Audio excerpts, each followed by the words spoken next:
What is up, guys? It's Jake from Quad Hunting, and this is the second episode of the college football preview review show we're doing. We haven't got a name for it yet. I'm still trying to come up with one, make it more entertaining than college football week 2 episode, or whatever. So we're trying to come up with a name for it. We're going to talk to Collin Vonk about MSU and their game against Furman. And we're going to talk to Savannah Bressman about Michigan's game against Hawaii and the upcoming game against UCF. And then we'll be talking to Colin Lamore about Notre Dame's loss to Texas, which was probably the most entertaining game of the weekend. So, this is all coming up in this episode. So, stay tuned, and we'll get ready to rock and roll.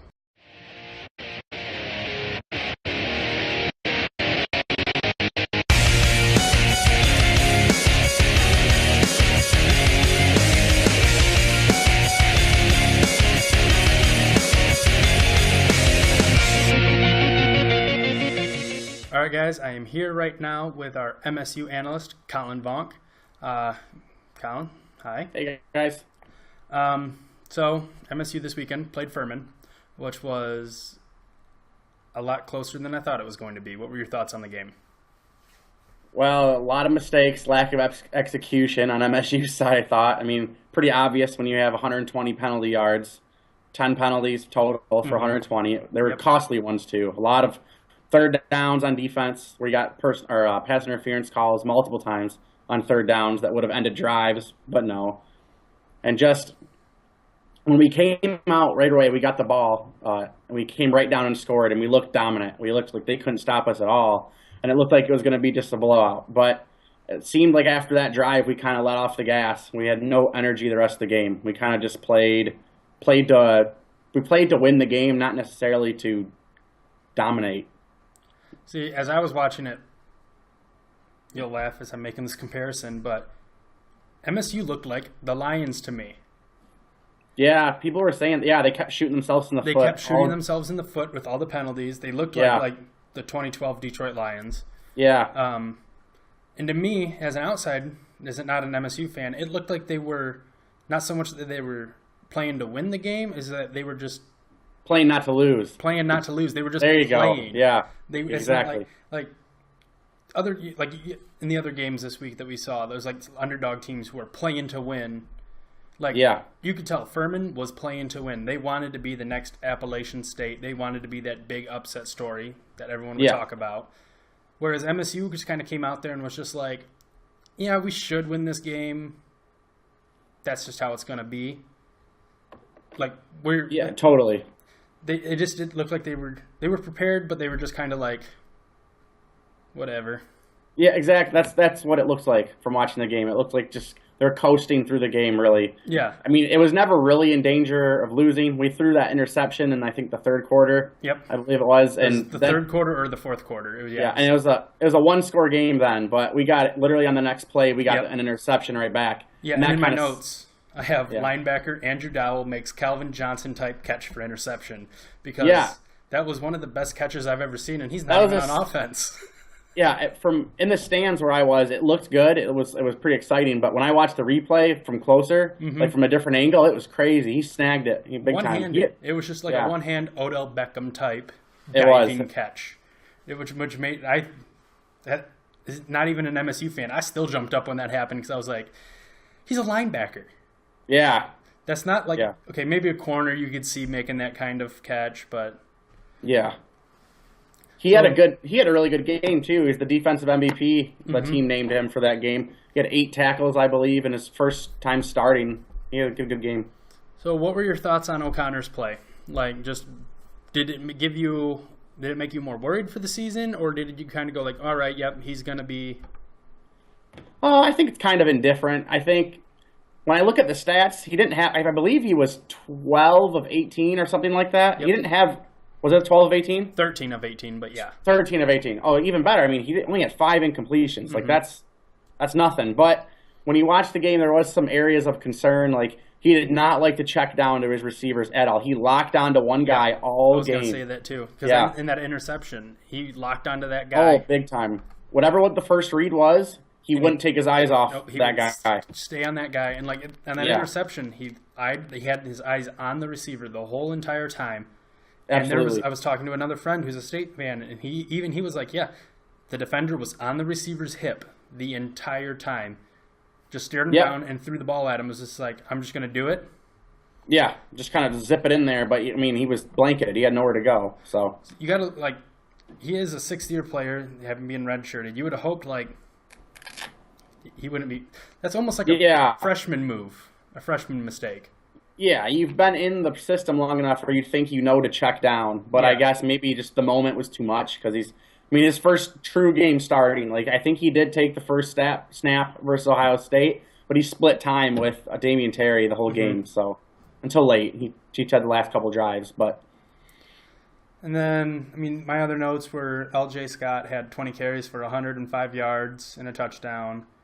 Yeah, he looked good. He's a very good back. But the line's got to get a little more push, too. Ever since that first drive, they kind of didn't get a whole lot of push going after that. They were just kind of they weren't going 100%. No, it looked like that to me. After that first drive when we came out, dominated them for a drive, like did whatever we wanted to. And then after that, it was kind of like, oh, okay, we got this. Slow down. Yep, and then now which receiver was the one that ended up going out with the injury? Felton Davis. Felton Davis. I had him. Okay, so he was one of the guys that had the interception or the touchdown. Yep. But he had that costly holding downfield. Or he did. Was it a holding? It was a holding. I think it was him. I know our senior tight end, Josiah Price, had 2 penalties. One, I think an unsportsmanlike conduct or like a late hit or something like that, and also a holding, which is really unlike him. I couldn't believe that he never gets penalties. It was strange. Because even D'Antoni was like, yeah, we have a lot of work to do before we can play Notre Dame. Yeah, we can't lose focus versus Notre Dame like that. Because this is like the type of, and this is why these kind of games are important. Like I always call them like college preseason games. But this is where you find out, like, you hopefully can get all those mistakes out of everyone's system, kind of get in the game mode. Yeah, because you can play like that and not lose normally. Yeah. So, I mean, it is good to play. I mean, I don't know. I don't always like playing an FCS school. I'd rather play like the one. I don't like the 1AAs very much, but I at least like to play someone I know, like Hawaii, or a name like that. But that'll be done with next year. So I actually found out where Furman was. Yeah. Greensville, South Carolina. Because I was sitting there watching the game. The other MSU fan I was sitting next to goes, "Where's Furman even from?" And everyone kind of looked around the campfire because we had the TV set up outside on the deck, and we were kind of like all looking at each other going, "Anyone?" No? Yeah. So I typed it into my phone real quick, and I was like, apparently South Carolina. Didn't know that. All right. Yeah, I found that out too just before the game. But one interesting thing I brought up in the intro, and I'm going to bring up now again. Did you realize every Big Ten team besides 2 won this weekend? Besides 2? Yep. So Northwestern lost to Western Michigan. Yep. And one of the more recent additions. Oh, Rutgers. Yep. Rutgers. Yeah, they demolished by Washington. But I kind of found that was interesting. Every Big Ten team won. And I mean, probably the biggest game out of that whole thing was Wisconsin's. Yeah, I'd say so for sure. They looked good. They looked good. They beat number 5 LSU. Yeah, and the game wasn't that close, as the score says. No. And First half, Wisconsin dominated. I think they only took maybe a 10-point lead into half or 7-point lead into half because they couldn't capitalize in the red zone. But they really dominated that game on the line of scrimmage, totally. Yeah, but the biggest story coming out of that game is the massive hit at the very end. Oh yeah, the late hit. That was crazy. That's just frustration or not being aware of what was going on. That's what Les Miles was saying. He didn't know the game was over or the play was over. He just kept going out there. I'm like, I don't know if that's just so much a coach just trying to, no, my player's a good player. He's not dirty. Or if it's like, honest to God, the guy didn't know the play was over.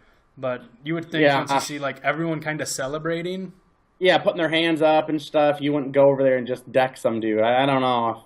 I have to believe that's more out of frustration. I think so too. But if there's any other game you want to talk about, like I said, Notre Dame and State play in 2 weeks, so State doesn't have a game this week to preview. So if there's any games from this last weekend you want to look at. Let's see. There's a lot of good games.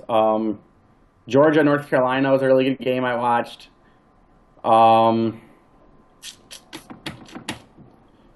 Florida State and Ole Miss was a great game Monday night. Yep. It was a lot of Jameis first Winston. half. Jameis Winston coming in at halftime and giving a big pep talk. Good old James. Yeah, well, apparently it worked because they came out on fire. Yeah, they scored like 13 points before you could blink. Mm-hmm. Like, it was crazy. And first half was just riddled with penalties and injuries. It was crazy. Everybody was getting hurt. There's so many injuries in that game. And a lot of flags. I think Ole Miss had about 9 flags before halftime, which was nuts. But yeah, the end was really good. Really good game. Florida State really played a good second half, I thought. Their freshman quarterback looked pretty good. Jameis Winston? Kind of. He's just a little smaller, yeah. Well, that's what everyone already said. That's what everyone's been saying. Florida State's got another Jameis Winston. Florida State's new freshman quarterback just played like Jameis Winston in his first ever game. Because Jameis Winston came out and had that huge first game in that. Yeah, he did. He had a crazy good first game, yeah. And now this guy comes out and has a crazy good first game. Exactly, yeah. So their comparisons are already being made. Yeah, I know I don't want to get too much into the Notre Dame-Texas game because you're going to talk with the other Colin, the other analyst later, but they have a really good freshman quarterback at Texas, true freshman. Mm-hmm. What is his name? Bouchan or something like that? Something like that. That dude has a huge arm. I watched that game, and it was pretty impressive watching him throw those deep balls all day on the Notre Dame secondary. But yeah, that's all I'll say about that. Houston beating Oklahoma, I think, is probably another big one. Shows that Houston is like one of the is actually like more of a force to be reckoned with. Because everyone's like, well, Houston plays in this small conference off to the side. Yeah, you know, that's what everyone worried about. Like with the big, because it's the Big Five program. Yeah, the Power Five. Yeah, everyone was worried about like all these other teams that aren't in the Power Five. How would they get to the playoffs? Houston's showing you how you do it.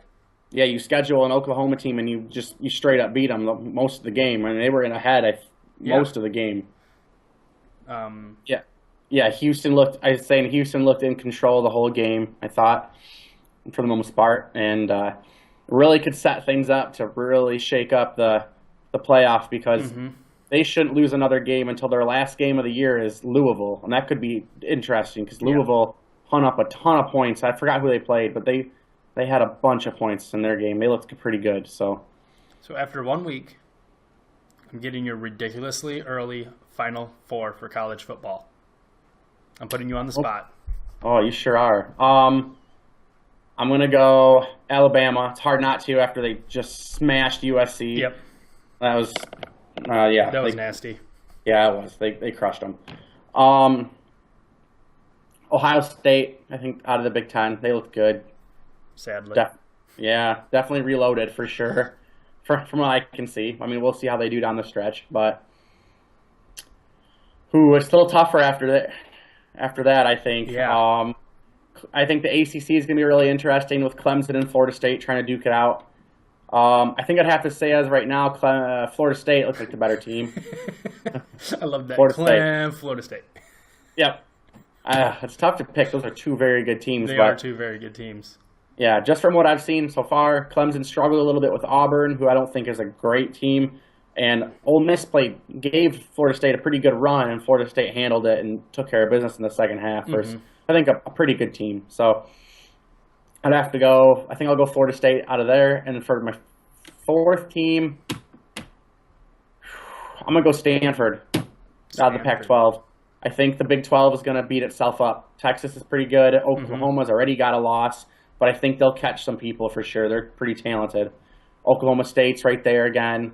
Teams like that. Baylor even looked okay. I don't know how they'll handle all the craziness going around their institution right now, their program, but I still think they could. The whole Art Briles thing. Exactly, but I still think they could get some teams, catch some teams sleeping and beat them. So I think the Big 12 is going to beat itself up. So yeah, I'd go with Alabama, Ohio State, Florida State, and Stanford. A lot of red. That is. All the red. Wow, that could be interesting. Yeah. But so you don't have Houston. No, I don't think so. I don't think so either. I don't know if it's just going to be so much as they're just not going to get the recognition they deserve. I know it's hard. It's really hard to put them in there. It's the whole Boise State thing from years ago. Exactly. When Colin Lamore was the quarterback there. Yep. They were one of the better teams in the country, but it's just no one really took them too seriously because of the conference they played in. Yeah, exactly. And they have to sit. They're going to sit at home and watch another team win a conference championship game. Mm-hmm. You know, when everybody else, everybody, college football's eyes are going to be on that weekend when the conference championship games are going, and they're going to watch these teams Big 12 beat other good teams. Yeah, exactly. I mean, that's what hurt TCU and Baylor last year. Yeah, definitely. There was 2 years ago. There was no Big 12 conference championship game because we play everyone in the conference. Well, there should still, just because you do doesn't mean you shouldn't have a championship game at the end of the year. Yeah, and you can tell they're scrambling to find 2 more members so they can get back to, I believe, 10 teams. Will it be? They have 8 right now. I can't remember. And we have the Big 12, which does not have 12 members in it. The Big 10, which does not have 10 members in it. No, it's 14. But it's crazy. It's like back when it was the Pac-10, and then they changed to the Pac-12. Yeah, they actually changed it. Everybody else now. But the Big 14 just doesn't roll off the tongue like the Big 10. No, it doesn't. Big 10 sounds good. I don't. Big 14 network. No. Yeah. No, that doesn't sound right. No, because then even if we had 12 members, we couldn't be the Big 12. No, there already is a Big 12. Yeah. Conference names are confusing. Definitely. But unless there's anything else you want to talk about, I think that's it. Yeah, I think I'm good. All right. Thanks for having me again. Yep. Next week, Notre Dame, MSU, for probably one of the bigger games this year. Yeah, it'll be a big one. I hope to get you and Colin on at the same exact time. I'm looking forward to it. Because I want to hear the talk. Yeah. So, all right. Thank you, Colin. And all right. I will be talking to you later. And up next, we will be having Savannah Bressman with U of M and to recap the Hawaii game. And look forward to UCF. So, stay tuned.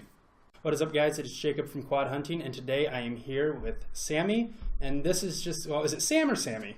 Either. Okay. I go by Sam. Okay, usually. I'm just going to leave that in the video just so everyone knows. Okay, so we're here with Sam or Sammy, whatever your preference is. And this is basically just going to be like open mic time for her to rant about whatever she wants to rant about for the week. All right, welcome back, guys. I am now joined by Savannah Bressman, our analyst for U of M. So, what were your thoughts on the Michigan-Hawaii game? Well, I didn't watch it, being that I was gone all day and didn't have access to a TV, but I got my constant updates. I watched the highlights. That was about it.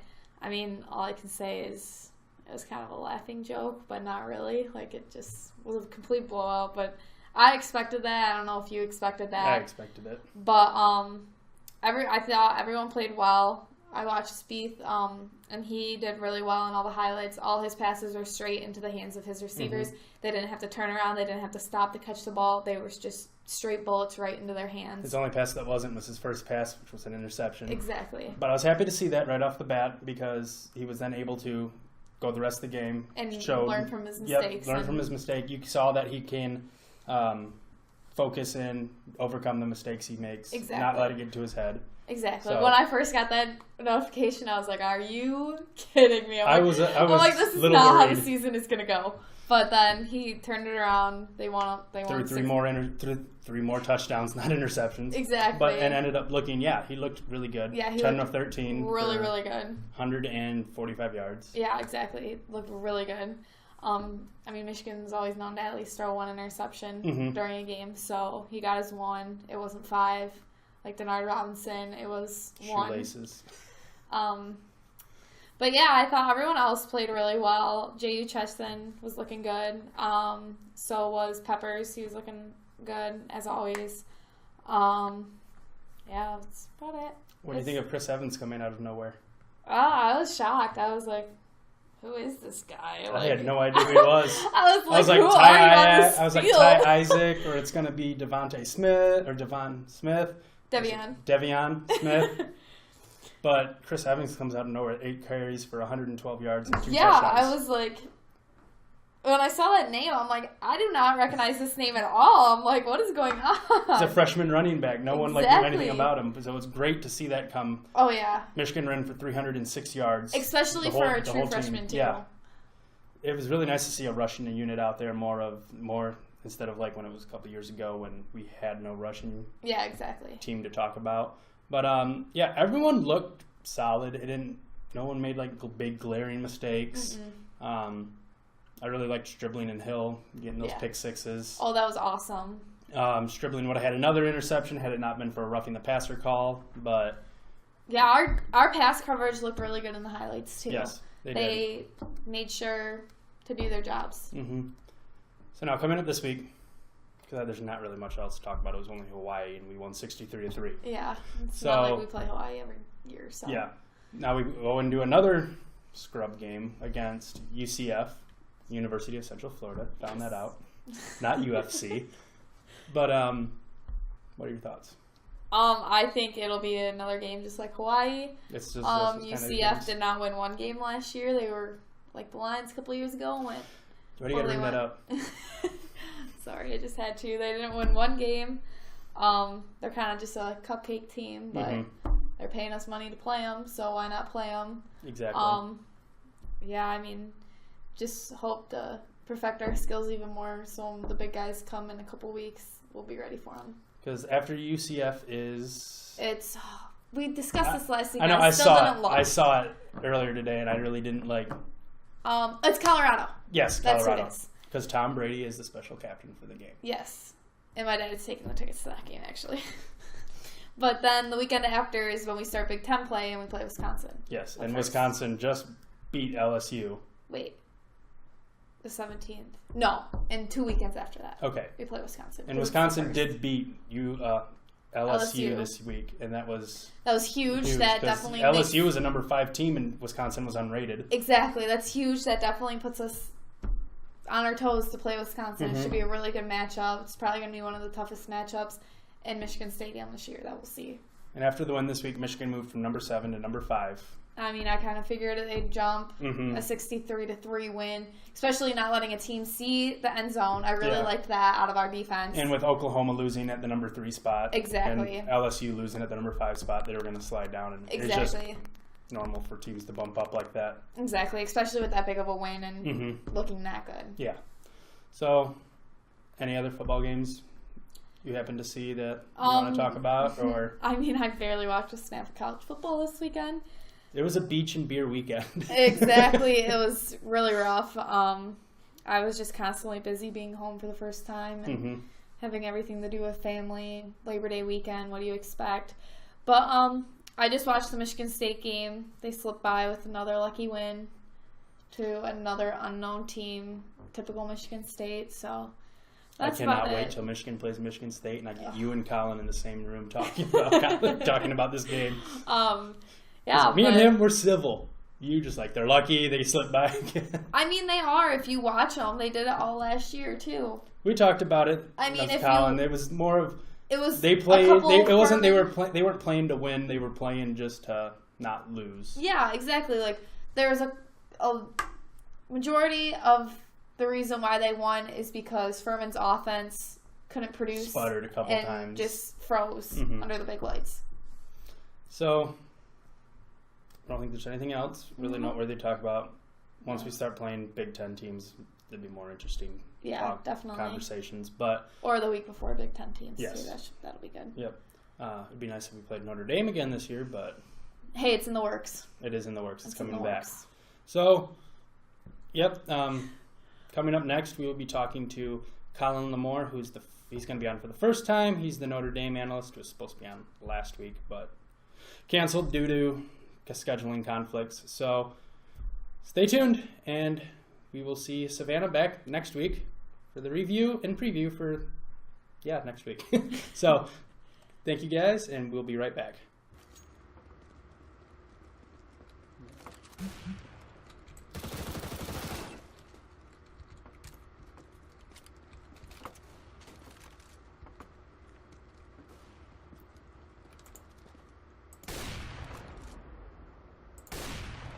Are you kidding me?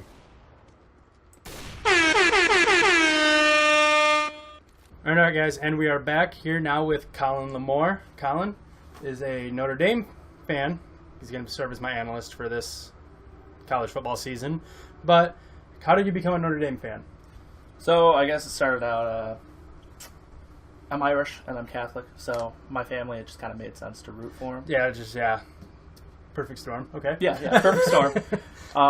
Little later on, my sister actually ended up going to Notre Dame, so kind of fueled the fire, definitely. You want to just cut in a little bit so you're more info in the screen. There we go. Probably been to, I've lost track of how many games I've gone to be completely honest. Yeah, I've known Colin since middle school? 6th grade, 7th grade? 6th grade, yeah. And then, because you always used to make fun of me being a Lions fan. All Lions fans deserve that, to be completely honest. We do. To be completely honest, to still have faith. It's admirable, but coming from a Cubs fan, it's admirable. But So, Notre Dame did lose this weekend against we did. Texas, Surprisingly. 47-50. Still stings a little. But I love Golden Tate's what he posted on Twitter. oh yeah, no yeah. The It was Notre Dame like, guys. he didn't even all he posted was, "Damn." Yeah, no. Like I think I posted the same thing, and I refreshed it, and there he was, and I was like, same see state you. of mind. No, a lot of the former Notre Dame players, their Twitters are they're on point a lot. Mm-hmm. Jimmy Clausen, no. Screw Jimmy Clausen. Still, he left early, so he's not one of us. But that game stung a little. There were a couple decisions. I'm definitely pro Brian Kelly, but a couple decisions, I think we may have left Zaire in there a little too much. But it's one game. I'd rather lose the first game of the season than the 10th game of the season. So. Yeah, the first game you can usually rebound pretty nicely in the Yeah. rankings. It's like you lose the first game, but then you win the rest of them. You'll be up in the top 5. Yeah. Your next game is coming up against Nevada. This is your guys' actual now. Okay, this is our preseason now. This is our game where we get everything. What really would have been nice to beat Texas. Mm-hmm. I don't think even many though- people thought it would be a loss for Notre Dame. It was just Texas was favored, but I think They were? Yeah. okay. Technically, they were a 4-point favorite, but I think that was just the home advantage, Mhm. and everyone always thinks Texas is going to be good. I was on the other side of that fence there. Last year, Notre Dame blew them out 38-3 or something Mhm. like that, and that game could have been much, much worse. So I was a little surprised at how Texas came out, but good for them. Charlie Strong's got a lot going there. Mm-hmm. As far as Nevada, coached by Brian Polian, who used to be one of our coaches. So, good relation there, but Kaiser and the offense has a lot to prove, not to mention the defense. Van Gorder's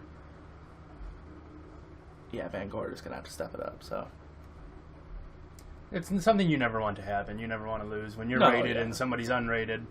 Yeah. Definitely is not up there in terms of the highest upsets of the weekend, but No, yeah, but I mean, the positive note that I brought from all this is the fact that Brian Kelly and his staff has managed to bring Notre Dame back to where they were 20 years ago. yeah. Where when they did lose, it was a big deal. Yeah, it's what And Jim this Harbaugh's is- trying to establish in Michigan, Exactly. and what D'Antonio's has tried, and he's done pretty well in Yeah. bringing Michigan State up there. Not they never were at that I was level saying years they ago, weren't quite but at the Notre Dame Michigan level, but now that they are, it's what all it, coaches strive to want. exactly. They want everyone to be oh, they lost? Oh my God, how did they Exactly. lose? if D'Antonio can keep it up, and then once he leaves and someone else comes in and gets it back up to that level, then we're going to be speaking about State the same way that we speak about Michigan and Notre Dame. But Yeah, I don't really think there is anything much to take away from this next weekend coming up, because it's kind of a dead weekend. I was watching ESPN earlier. It's something I don't normally do, but I did. I don't really like ESPN much anymore, but They were talking about how last weekend was like the best opening weekend for football. Oh, yeah. And now this weekend is like their high impact games are like nothing compared to last weekend's. No, I mean even from my perspective, even with Notre Dame losing to Texas, at the end of that on Tuesday morning, I woke up and I was just like, that was a really good weekend of football. It was. Like I'm baseball first. But yeah, just looking back on that, it's just like, I mean, I don't think I was missing football to the point that I was.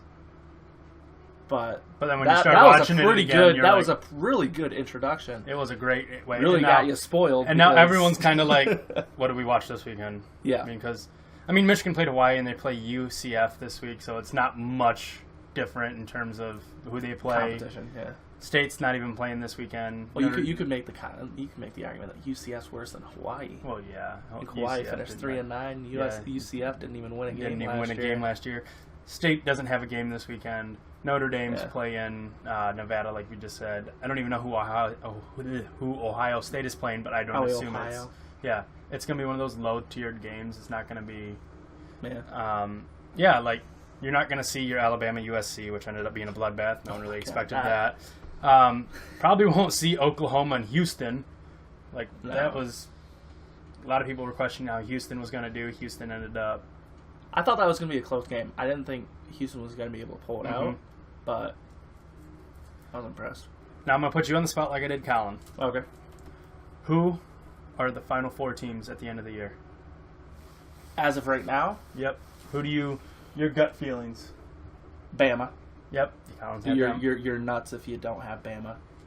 You're crazy if you don't have Bama winning it.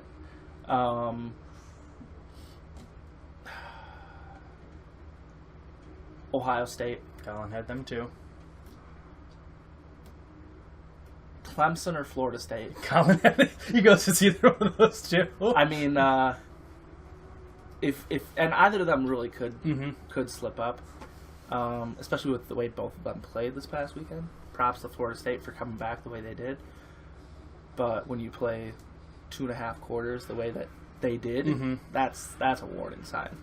And Clemson almost lost honestly, Auburn. Yeah, if one of them slips up, because obviously one's going to beat the other, and then if whoever wins that matchup, if they slip up, you could be looking at Houston even slipping in there, because they're not going to. Their biggest matchup was Oklahoma. Yeah. I think they've got one more key game. And that's against, like Colin was saying also yesterday, Louisville at the end of the year. Exactly. And if Louisville keeps it up, I mean, that's going to propel them right in. Other than that, I mean, Michigan's got a shot. Don't say that. You just cursed the whole season. Why? Oh, I jinxed it? Yes, Michigan's got a huge shot at going into the playoffs. No, I mean, they're a good football team. Michigan's a great football team. The thing that I don't like about it is this year's schedule for them is a cakewalk, with the exception of Ohio State. Ohio State, and we do play Wisconsin. State was like 4 plays away from losing to Fordham. Or who did they play? Furman. Furman, yeah. Furman. A no-name school that ended up actually. The initials are FU, so... Yeah, I was telling Colin, I said, and being a Lions fan, I said, Michigan State played like the Lions do. I said they played undisciplined, all the penalties, and I said it just looked like they were playing not to lose. Yeah. And there at the very end, they finally went all right, okay, let's do this now. They did it at the very beginning, and they did it at the very end. But that whole middle... It's just like they went out there like, we're Michigan State, we should win. We're going to win this. Yeah. Yeah, and I mean, a win's a win, but in this environment where past couple years we've always had 5 or 6 teams at the end of the season, the last week, who have got a great case for the playoffs, you need to blow people out. You need a 63-3 win. Yeah. You don't want it to come down to Michigan and Michigan State if it does. But you don't want them to look back like, all right, they played great all year, but State just barely won this game. I mean, the score was close. The score was higher than the game actually, but you don't want them to. You need the blowouts for everyone to be like, oh wow, they're just destroying everyone they played. Like they destroyed the people they were supposed to destroy. And I mean, and people say, oh, you shouldn't run up the score. You should run up the score. You need to with this college. It proves that you are not in that. They are not in the same tier as you. They're not. The Final Four is not chosen now by a computer like it used to be. It is people. People are going to look at that and go, "Wow!" It's an eye test. It's an eyeball test. It is an eyeball test for how all the selection committee picks the teams that end up being in the Final Four. It is all eyeball test. I mean, name has a lot to do with it. It's human. You think of great college football teams, you're going to think Alabama, Ohio State right off the bat. Yeah. And usually, they're in it. Last year they weren't because of the. Why weren't they in it? Ohio State? Yeah, I know Michigan State ended up being in it. They lost to State. Yeah, it was State a later game than usual. Yep, for them. And it was State versus Iowa in the Big Ten championship, and State ended up winning. And they both got wrecked in their respective bowl games. Yep. Good job, guys. Good job, Big Ten repping. They had a good weekend. They did. It was every team besides 2 won. Northwestern lost to Western Michigan, and Rutgers got demolished by Washington. But, I mean, it's Rutgers. It's Rutgers. And Washington's actually going to be decent this year. Yeah. Colin and I also did talk about how we were talking about the Big 12 and the Big 10 specifically. They actually, the numbers are messed up. The Big 12 had 8 teams. Oh, yeah. And then the Big 10 has 14 teams. Yeah. We talked about that yesterday. We're because I said, you can't change the name. The Pac-10 did it successfully. Went from the Pac-10 to the Pac-12. But I said, the Big 8. They used to be the Big 8. They used to be the Big 8. But going back to that, it's I said, and going to Big 10 seems like a downgrade, to the Big 14. Yeah. I said, that just doesn't roll off the tongue as well. You're not going to be looking at the Big 14 network. Yeah. That's what you get for putting numbers in your conference names. That's honestly what you get. The SEC got it right. Everyone should just pull the Notre Dame and stay independent. Yeah. Yeah. Yeah, you can give us all the crap you want, but bowl season, when we get to pick our own opponents, we get all that money. So yeah. Anything else you want to talk about? College football wise? Watch out for Houston. Watch out for Houston. You heard it from Colin. Hashtag watch out for Houston. And this is I was about to say. This hashtag is actually a good hashtag. It's not like Drake Rudock's going to be the next Tom Brady if he's on the practice squad for the Detroit Lions. But he is the next Tom Brady. He is not the next Tom Brady. 7 straight Super Bowls, Detroit Lions fans. Get ready. He brings this up because we did a podcast earlier. It was actually an actual podcast. It wasn't video. But yeah, we talked about that before. Jake Rudock's going to lead the Lions to 7 straight Super Bowls over Connor Cook and the Oakland Raiders. Yep. Yeah. It's going to happen. Yeah. But, all right, well, thanks for coming on. Yeah, thanks for having me. Get the recap from Nevada next week, and then try to get you and Colin in the same area for doing the Notre Dame, Michigan State preview. All right. So, I would say it's going to be a bloodbath, but I think both our teams suck this year. So. And that is the episode for this week. So, let's come back next week when we talk about U of M's game against UCF. And we talk about State's game against no one because they have a bye week, duh. And then we talk about MSU and Notre Dame. And Notre Dame against Nevada. Yeah. So come back and check that out next week, and I will talk to you guys then. See you guys later. Bye.